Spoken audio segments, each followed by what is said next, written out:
I think we should just start by saying indie film showed up this year.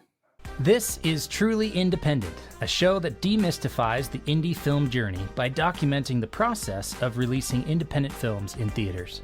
Each week, Garrett, Batty, and I, Darren Smith, will update you on our journey, bringing guests to share their insights into the process and answer your questions. Garrett, how's it going, man? So good. So good, Darren. Great to see you. You too. It's good to be back doing the podcast together. Last week we missed that one, but it worked out. I think it worked out. Yeah, no, well, the episode has been getting a lot of views and listens. I apologize in advance, Darren. I'm kind of casual today. I'm kind of in my, we've had a busy week of traveling, and so I'm just doing my hoodie and t-shirt, and thanks for putting up with me. Oh man, I didn't know there was a dress code. Oh. I've definitely done the hoodies and the sweatpants many times because people can't see below, mid-waist on me in this shot. So you don't even know if I'm wearing clothes underneath. Anyway, it's really good to be back though. We had a busy week last week. You were at NRB. I was at the Zion's Indie Film Festival. You joined the last 2 days, I think. And then the Oscars were on Sunday. So we got a lot to talk about today. We're really going to do kind of a recap of the two events and the awards ceremony. And that's what we're in for today. So do you want to start with NRB or do you want me to start with Ziff? Yeah, let's go in that order. NRB, Ziff, Oscars. I love it. Which is great. Yes, so NRB, this was my first year there. It's the National Religious Broadcasters Convention. And it was in Dallas at the Gaylord Texan, great big huge convention center. And it was just amazing. It was an eye-opening opportunity or an eye-opening event to be able to go and interact with so many people who are focused on this was Christian and faith-based broadcasting. It kind of bled over into film, which was why I went out there. I knew that there were several distributors out there, and several of my partners that I've worked with before were attending. And as you and I were releasing Faith of Angels, Cameron Arnett, who's very present in that industry or in that market, said, "Hey, you need to come to NRB and check this out." Oh, nice! And I'm so glad that he did. Darren, it was a lot of opportunities to meet and network and interact and kind of put into practice everything that you've been talking about as far as how to set up a pitch, and at what stage we're going to start pitching these ideas. And then let's see, I guess there were two main events that I wanted to participate in. One was a pitch-a-thon, where it was an opportunity to meet. There were about 31 distributors. Each had a table, and you signed up for the opportunity to pitch different distributors. Some were looking for finished films. Others were looking for scripts. But they were all looking for opportunities to network with upcoming filmmakers. So I went to that. I signed up for several meetings with several distributors, many of with whom I've worked before. So in those meetings, I was able to kind of show them, hey, these are the titles that we've done. Here's my QR code. You can scan this, and then talk about projects that I have in development. So here's a couple of series and a couple of feature films that are in development. Again, it's only you get about 5 minutes to interact with each table, and then they ring the bell and you go out and the next batch comes in. There were hundreds of filmmakers distributing, which was also very eye-opening because you say, look, what do I have to offer that one of these distributors is going to say, yeah, we want to work with you on, and there were no shortage of projects and no shortage of distributors. So it immediately shifted from, hey, I'm going to walk out of here with a film deal to, hey, I'm going to get as many contacts and names as I can. And when it's not kind of this feeding frenzy, I'll reach out, follow up with what I passed out to them, and then find out more about what they're doing. Yeah. So tell me a little more about these distributors. Are they theatrical distributors? Are they broadcasters? Like, are they sales agents? Who are you talking to at that event? Well, just a rough sampling was, Angel Studios was there. looking for content. So Jared Giese, the head of theatrical distribution for Angel Studios, was there. I have already met Jared. We've interacted several times, and in fact, Angel has just released Faith of Angels on their platform. So in my few minutes with Jared and his team, I was able to shake hands and follow up and let them know what else I'm working on, but just find out how they're doing. Heartstrings Media was there. We've had Kirk on our show. So Kirk and Roger were there, and they had a group of individuals that were with them that many were meeting with Heartstrings to pitch them ideas. And Heartstring is looking for content that they can either help fund or help distribute. And so certainly there's a lineup there. And then there were smaller broadcasters. G Media was there, and Glenn Wagner, and I've interviewed Glenn and had a great conversation with him. I guess it was more than an interview. I reached out and said, hey, this is what I'm trying to do. What advice do you have? And this was the individual that was instrumental in releasing The Passion of the Christ. Oh, wow. So, sitting with him for 5 minutes, just first of all, thanking him for everything that he's done for independent film and for faith-based film, and then talking about potential projects or things that he might be interested in doing. It was invaluable. It was worth going out there for. And then, yes, Darren, there were smaller distributors, people with fast channels or AVOD channels or streaming networks where they say, hey, we're in the southern Florida or western Florida market, and we have 1 million viewers on our broadcast, our limited broadcast, and we're looking for content. And so suddenly, for me as an independent filmmaker, I say, well, boy, if I have a non-exclusive deal with people, there's no reason I wouldn't want to put my content on all of these other little networks. Yeah. Angel Studios has 1 million subscribers in their guild. If there's 1 million viewers in Florida, why not make a deal with them? Awesome. So how was it pitching? Did you do something different than you've done in the past, or what was kind of your approach or your goal going into those pitch meetings? Because you've got two things going on. You've got Faith of Angels that could get distributed and placed places, and then you've got all this development stuff. What did you focus on, and how did you kind of balance that? Before pitching each table, you sign up early. I signed up weeks ago to pitch, and then I went and researched what they are looking for. And so if I'm sitting with Angel, I wouldn't be pitching to Angel Studios. If I'm sitting with, who did I sit with? Harmon Caslow? Yes. So I'm sitting with Harmon Caslow. Nice. He's a distributor. He puts films in theaters, and he's not looking to develop content. He's looking for finished product. At this point, Faith of Angels already, has done its theatrical thing. So with Harmon, I'm just networking. I'm just talking with him, finding out what he's looking for, what he's working on, and he has since returning from NRB followed up with me. Said, man, so great to reconnect with you, and let us know what you're working on, and anytime you have a project, send it our way. Yeah. So yeah, as we've discussed in previous episodes, you try to tailor the pitch for the person with whom you're speaking. And if it was a first time meeting them, BMG was there. BMG has distributed several of my films. Nice. Some of my earlier films. And so I sat with them and talked about an upcoming project that I'm working on, and just kind of planted the seed and say, look, I'll be reaching out once this film is done or once these series are in play or funded, and I would love to see if it's a good fit for your viewers.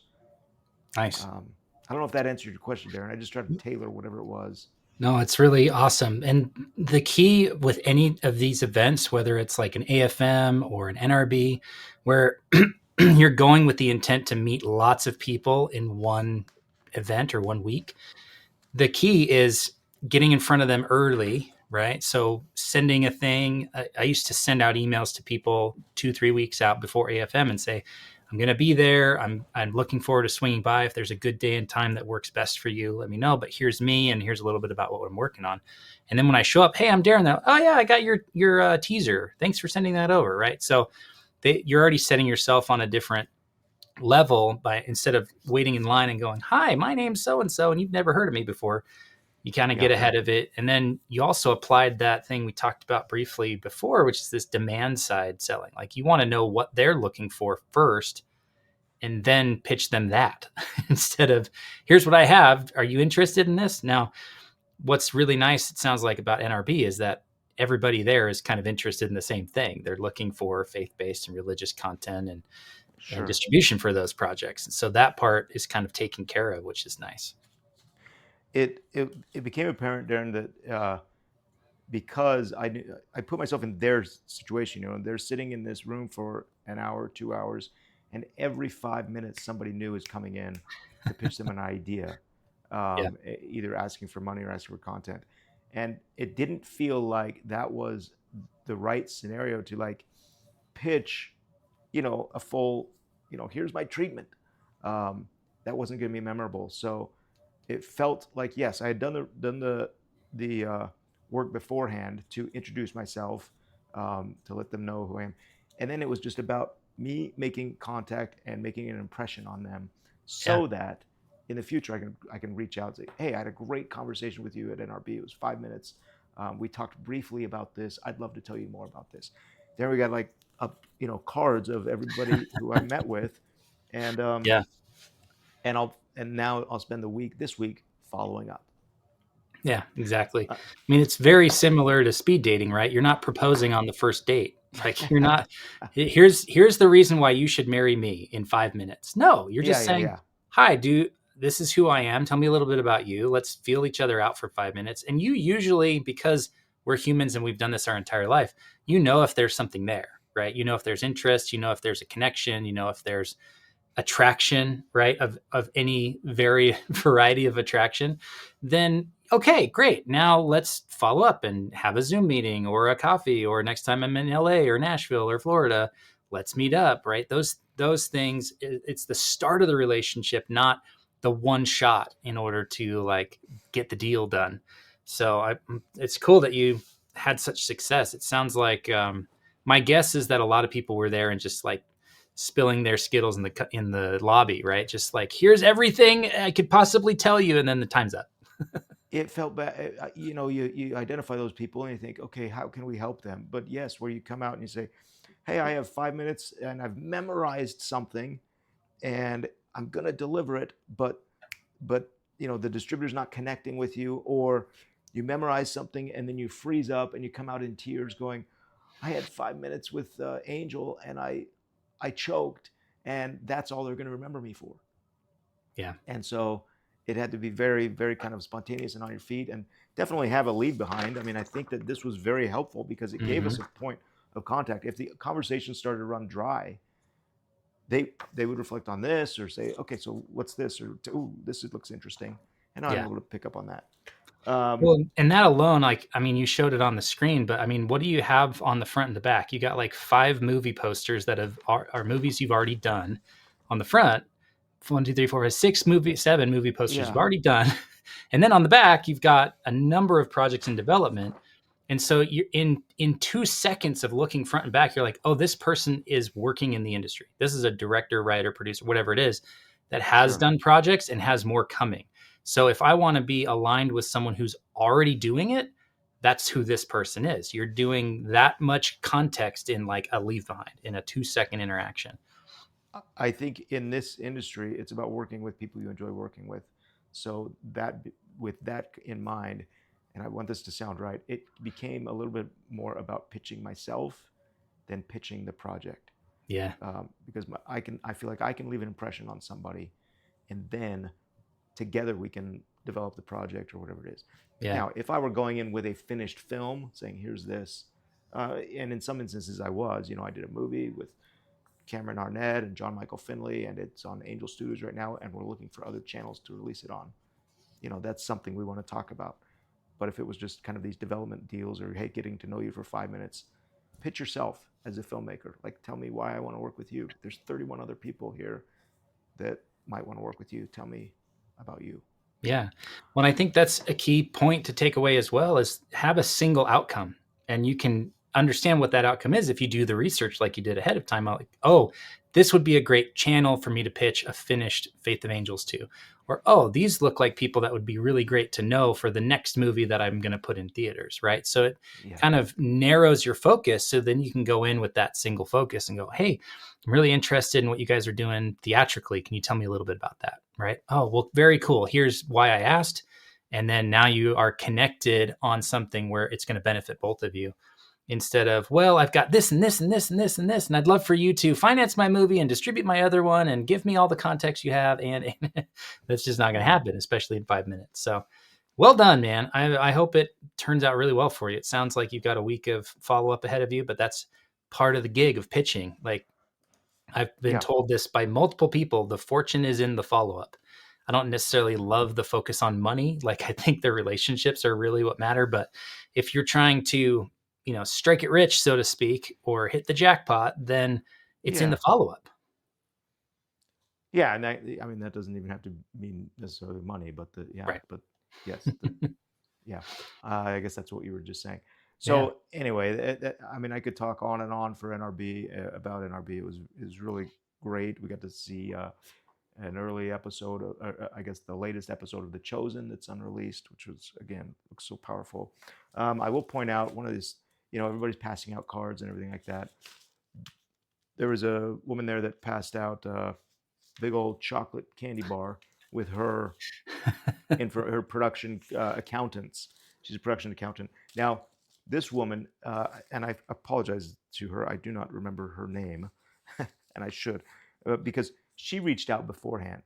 And I think she reached out to you too, Darren, on LinkedIn. I was going to say, like, product accounts, I think beforehand. I just heard from somebody like this week. Right. And we need to actually have her on the podcast, because nice. they do amazing things in pre-production with accounting and kind of planning out your budget. But nice. What a memorable, she is the textbook example of him going to reach out beforehand, say, hey, I noticed you're going to NRB, or are you going to NRB? I'd love to invite you to a dinner, an event that I'm hosting. And then when I was there, I could see her scanning name tags. And she goes, oh, you're Garrett. Oh, you're from Truly Independent. Come here. I'd love to Look at that. Reconnect with you. Well, I love that. There wasn't a day, Darren. There wasn't a day that went by that I didn't get that the podcast wasn't mentioned from listeners. So it was so fun meeting so many listeners, and so thank you very much for reaching out. That is super cool. Well, here's that's a good transition into talking about Ziff, because the same thing happened at Ziff. And Ziff is the Zion's Indie Film Fest for those of you non-locals here listening to the podcast. But I was able to go Monday, Tuesday, Friday, Saturday. I ended up taking a short trip to Anaheim and Disneyland with my wife on Wednesday, because she had a conference down there this last weekend. So we went a day early so we could just date each other at Disneyland, which we'd never done before. We'd always brought our kids before, so it was really nice. Fun. But man, what a cool week. There were some great projects. I got to see T.C. Christensen's new movie, Raised in the Bar, on Monday night. It was the opening night feature film. Really well done. I saw a couple other movies. I didn't see as many projects as I wanted to, I should say, because, I had a lot of dad duty. Like, I've got 3 boys at home, and I can't leave them at home 9-10 hours a day yet. They're not quite there. So I missed a few, but there were a lot of really strong documentaries this year, which I noticed. Like, there were some strong features, but maybe years past had stronger. And that's just a very biased, opinionated thing to say. It's not objective. That's a subjective thing to say, but I was really impressed by the caliber of the documentaries and the short films that were at the festival. Like, there were some really, really good projects.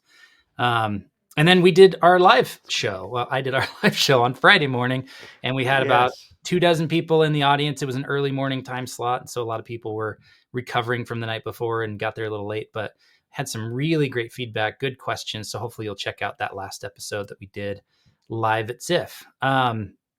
But yeah, it was a really good week. I hear great things, Darren, that you did a great job. And for those that haven't heard the episode yet, I was stuck at NRB and had a flight mishap with my flight, and so I didn't get back until after you had recorded the live show. Yeah, But it thank was you for making weird that doing happen. the show without you. I don't like it, but we made it work anyway. Um, but yeah, there's such a passionate community of indie filmmakers here, especially that kind of flock to Ziff every year. And there were a lot of people I saw last year who were asking about, what I'm working on and thanks for the show. And, there's just so many cool connections to be had. There was this I wanted to call out this one. There's this great experimental project. It was basically like a radio show. Derek Romrell and this band, shoot, I'm forgetting the name of the band, but they basically did like a visual or a long form audio album. So they took like a 5 or 6 song EP by Was it this Northwest band, Stories? Northwest Stories. Thank you. I was going to say Northern Exposure, and I knew that was wrong. Northwest Stories, the band, is coming out with a new album or has a new album out. It's like a 6-song thing. And they contracted and worked with Derek and Jordan, who's a composer and a producer, to basically weave a story in between each song. And they did just such a spectacular job. The writing was so good. The voice acting, Dave Martinez and Mallory Everton from JK Studios just really nailed it. I mean, when you just have a little bit of sound design and 2 people talking, you've got a lot to carry, and they both did an exquisite job, and everything about it was just really cool. But you sat in the theater, and they gave you blindfolds beforehand so you could experience it from the point of view of one of these characters who is blind, and you're just like, oh my gosh, this is an experience that I would not have anywhere else. I doubt that they're going to rent theaters out and do a theatrical release of a film with no visuals. And so they did it at this film festival, and it was probably the coolest project I saw there. It was just so cool and so well done. And honestly, side note, like I have a project that I've been noodling on for like 6 or 7 years, and now I know that Derek and Jordan are good people to work with to try to develop this thing because they did that project. Cool. There's a lot of overlap music wise with what this project I've been thinking about for years and have never cracked. And so I'm gonna work with Derek and Jordan and be like, hey man, here's everything, every note I have for the last 6 years. Come up with something, Cool. please, because I don't know what this Yeah. is. So anyway, that was a cool thing that happened as well. What a great takeaway to say, look, this festival is, I mean, any festival or opportunity to meet together as fellow filmmakers is to help identify future projects and future people that you want to work with, and to try something new like that. I heard very similar things about that Eternities. show. What is it called? Eternities. Yeah. And in fact, the band Northwestern Stories, they played at the awards ceremony for Ziff, Yeah. and just blew me away. I mean, it's this kind of folk music and really, really cool vibe to it. And I went and spoke to them afterwards, and just, I mean, they are an example of an independent band that has like 1 billion downloads on Spotify. I mean, it's just insane what they're doing. And it's like 2 independent guys that have an incredible gift and talent. Yeah. Well, say a little more about the award ceremony. I had to come home and be had to. I wanted to be home with my kids instead of being at Ziff all day again. So how did that go? And were there any kind of standout awards that you were really impressed by? Yeah, I mean, I'll echo your sentiment about what a great festival it was, and how neat it was to come. Even I showed up in the last 2 days. I had already had an opportunity to watch the films, watch the features, because I'm on the board and was judging in that category. And so I was just so impressed with the narrative features, and there were some great ones. Spanky Ward had Princess for a Day, and Tom Durham had Recipe for Love. Recipe for Love. These movies will probably be picked up by BMG or another distributor. Yeah, Purdy was there. BMG was there. I don't know if there were other distributors, but I mean, we were both at places where there were people actively looking for projects to pick up or to license or to distribute. And so pretty cool. Yeah. But I will say that the documentaries were a standout. I'm trying to find the card of the people, the one that I saw that was just amazing. And it was a feature about a motorcycle. It's called, what was the Ride motorcycle in line? Paradise. Ride in Paradise, by Kent and Anna. and Anna Thalman. Yeah. And so this is a husband and wife team that came out from Georgia or Missouri or wherever they are, Tennessee, and submitted their film. And they've got they have quite an amazing project. And it was neat to be able to see them receive the Zion's Indie Spirit Award, which is Oh, what wow. Faith of Angels won last year. In fact, they repeated our exact pattern. So that documentary won Audience Choice, the Indie Spirit Award, and it won third place Judge's Choice, which is what Faith of Angels did last year. I think we got second for audience for Judge's Choice. Third was The Carpenter, but yeah, we haven't convinced the judges yet, but we've convinced the audience and the people who run the festival. But it was a standout, and it was a great award ceremony. Michelle and Marshall always do such a good job. Charan Prabhakar was the MC, and he's just a brilliant improver and great talent. Nice. Amazing. Well, I think award show is our pivot point into talking about the Oscars. Look at that. 2 for 2. Like the Segway series. Let's go. This is amazing. All right. So the 2025 Oscars was also this weekend. So we were at NRB, and then we were at Ziff. And then to cap it all off, an amazing week of film discussions and conversations and watching movies was the Oscars. And my goodness, I think we should just start by saying indie film showed up this year. Yeah, you're not kidding. I've got indie films. They led the nominations and wins, right? Many these lower budget movies, the unique storytelling approaches, they secured the majority of the top nominations. I just love that. This kind of proves that this creativity and strong narratives kind of continue to outshine these big budget blockbusters at the Academy Awards. Yeah. Let me just go down a quick list that I compiled, and I hope I'm not missing any of them, but obviously everyone's heard that An Nora just kind of swept the night with 5 awards, including 4 for Sean Baker, like writer, director, producer, editor. Conclave. Which is fascinating. Not to interrupt you, but yeah, I wanted to interrupt you because it's fascinating because in filmmaking, there's 3 times that the story is told, right? Writing, then it goes to the directing, then it goes to the editing.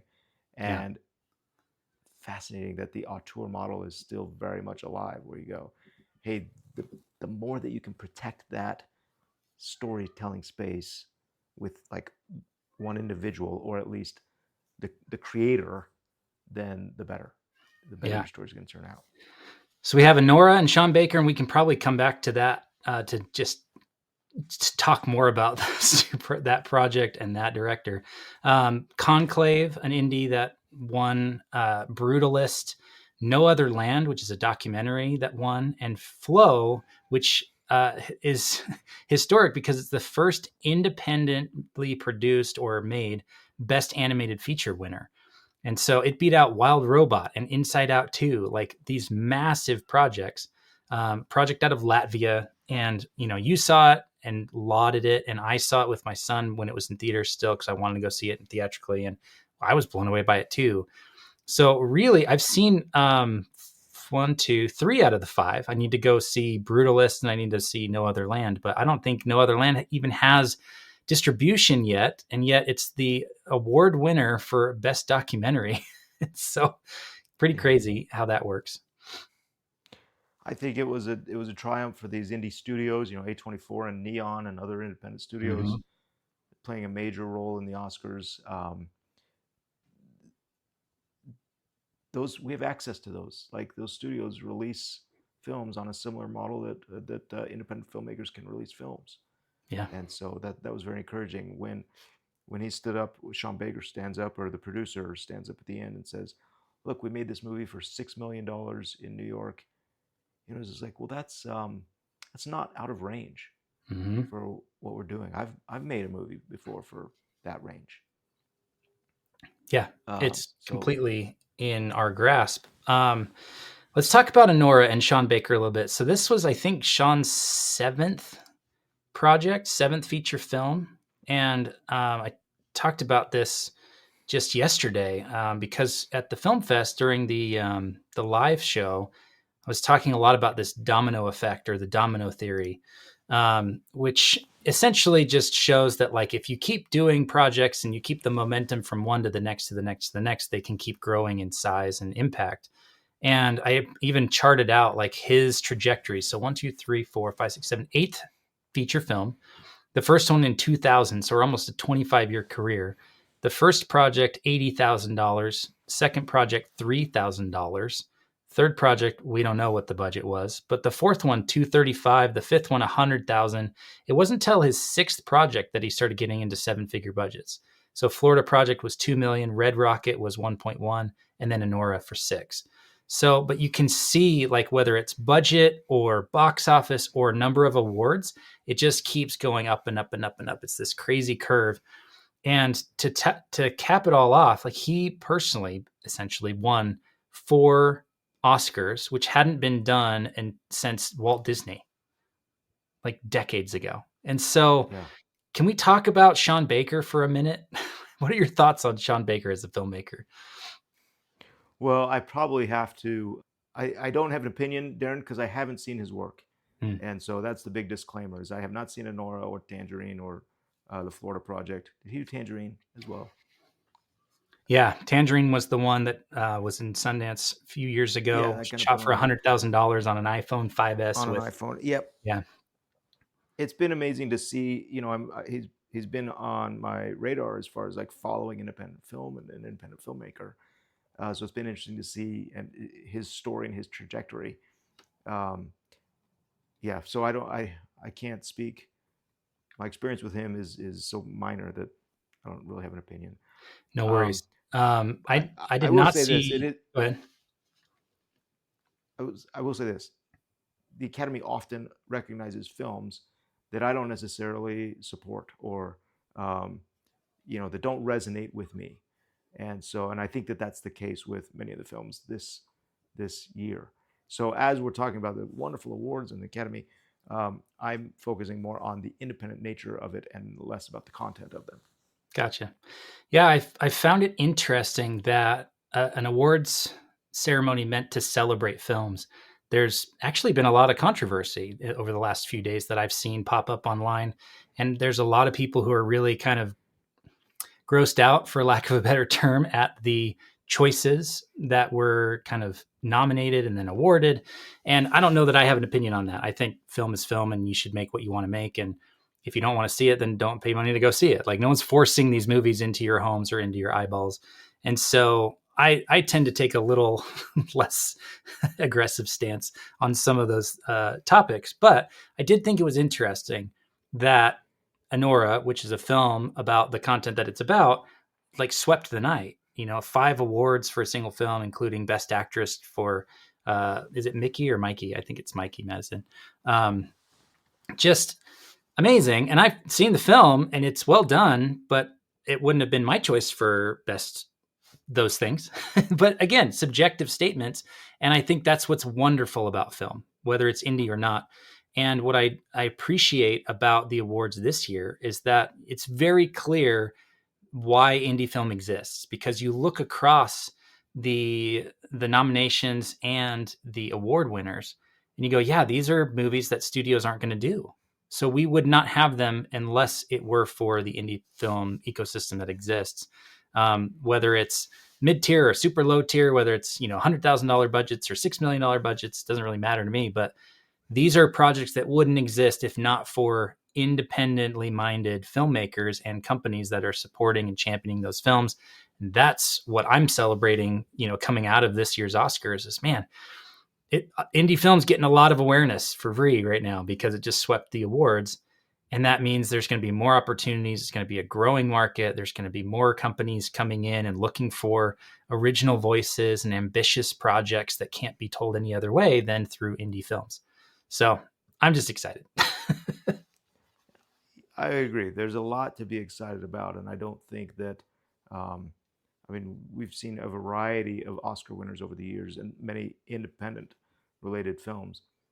So again, I don't know that the content is dependent. is Oscar dependent. I think certainly a good story with a unique voice in a very creative space is what is being celebrated. Yeah. Yep. And I mean, the movie did And that I job just of like pulling you through to the very last scene. It did that job really well. Like, he's a very talented filmmaker, as witnessed by winning 4 awards for the 4 different jobs that he did on that movie. yeah, I loved that in his speech, Baker expresses gratitude for the Academy for recognizing, quote, a truly independent film. Mm. And I think that was a neat, obviously that made me excited, but, um, you know, yeah, to be able to say this is an independent film and there is very much a market for these, that's encouraging and exciting as a Nice. filmmaker. Well, he just punched his ticket, so he can come on our show anytime, just because he threw that out there. So We'll see if we can make room for him. awesome, man! Very cool. Well, Yeah, fun. Well, such a good week of indie film, like, appreciation. And anytime I can spend 20 plus hours in a week consuming and talking about and interacting and circling around indie film, that's a pretty good week. So I just loved everything we got to do last week. I'm looking forward to the follow-up from both NRB and Ziff. I think there's projects that I'm looking at, and there's people that I met over the week. I did want to drop one nice little nugget that came from Ziff that I forgot to mention earlier. So they can put this back in that category, or we can just talk about it now. But Alan Blomquist, who's a longtime producer, has done like 40 projects with studios over the years, like projects you've heard of. I'm not going to rattle them all off right now, but he did kind of the Saturdays. They do a really great sit down where Marshall Moore, who's one of the co-directors of the festival, sits down with someone who's like been in the industry and has had a lot of impact. So he sat down with Alan Blomquist, and he gave this really great, succinct kind of description of the different types of producers. And I loved it, and I want to keep talking about it so that I remember the 3 myself. So he said that there are give money producers, there are get money producers, and there are spend money producers. I was like, man, that is so clean. That is so perfect. So spend money producers are like the producer, the line producer, people that are spending the money. The get money producer are the people raising the money. So that's a producer. Sometimes you've got co-producers or co-execs or people that are doing lending or those kind of things. And then you got the give money, which are kind of your executive producers, the people that are financing and lending against the film to make sure that it can be made and distributed. So clean. I loved it. I was like, I'm going to use that. I'm going to talk about it. I'm going to share it with other people. I didn't want to forget that one. So there you go. And I do think it's kind of if you go in reverse, a lot of us start as the spend money producers, and then we kind of graduate or progress into the get money producers because we've done enough to where we can go out and raise money for projects, and we kind of understand how it all works. And so we're now having conversations with the get money producers or the give money producers. And then if you're really, shouldn't say lucky, if you're really focused and you're focused on being profitable and making money on every movie, well, you can turn around and start being the give money producers. And I look at like the Duplass brothers as a good example of this, where they started out doing indie films and then they started raising money for indie films. And now they're kind of self-financing all their projects because it's better for them to do it that way than to wait and ask for permission from the give money people or producers to give them money. So I love it. Love it. Love it. Wanted to make sure I shared that. Does that mean they went full circle because now they're spend money producers? Yeah, they're spending their own money that they gave themselves. Spending their own money. Yeah, it's just a perfect circle at that point. It's like a perpetual motion, right? Like complete. You just keep doing the thing, and now you don't need anyone else. You're completely self-contained. Yeah. Well, what a great concept that is to remember that. I love it, Darren. Thank you very much. It's a little bit shorter episode, but so great to do this together again. Yeah, agreed. We've got some good guests lined up. I met 1 or 2 people at Ziff that we were going to have on in the coming weeks, and we'll talk to some more indie filmmakers who are in the same kind of development process that we're in, raising money, putting projects together. So It's gonna be a ton of fun. Looking forward to it. I need to mention her name is Margot, the production accountant. Yes, Margot. She's awesome. She was the one who Margot Ransom. She's the one who turned me on to NRB, and I asked you, hey, are you going? There's this gal that's putting together a meetup, and she's talking to us about being there. And then you booked your ticket like the next day or the same day. And I'm like, I don't even know if I'm going, dude.